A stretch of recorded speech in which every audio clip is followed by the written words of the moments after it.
আজ থেকে বাংলাদেশ শিল্পকলা একাডেমিতে শুরু হচ্ছে ৯ দিনব্যাপী নাট্যোৎসব।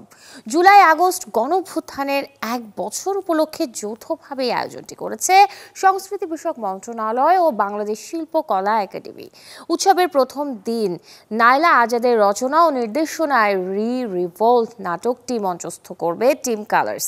এরপর বাকি দিনগুলোতে একে একে মঞ্চায়িত হবে দীপক সুমনের রচনা নির্দেশনায় তীরন্দাজ রেপার্টরির শুভঙ্কর হাত ধরতে চেয়েছিল, শাকিল আহমেদ সনেটের নির্দেশনায় স্পন্দন থিয়েটার সার্কেলের দেয়াল জানে সব, ইরা আহমেদের নির্দেশনায় এথরার দ্রোহের রক্তকদম, লাহুল মিয়ার নির্দেশনায় ফোর্থ ওয়াল থিয়েটারের ৪০৪ নাম খুঁজে পাওয়া যায়নি, সাইদুর রহমান লিপনের নির্দেশনায় রবীন্দ্র সৃজন কলা বিশ্ববিদ্যালয়ের এনিম্যাল ফার্ম, খন্দকার রকিবুল হকের নির্দেশনায় অন্তর্যাত্রার আর কতদিন, ইলিয়াস নবী ফয়সালের নির্দেশনায় ভৈরবীর অগ্নিশ্রাবণ, ধীমান চন্দ্র বর্মনের নির্দেশনায় থিয়েটার ওয়েভের মুখোমুখি ও আজাদ আবুল কালামের নির্দেশনায় প্রাচ্যনাট্যের ব্যতিক্রম ও নিয়ম।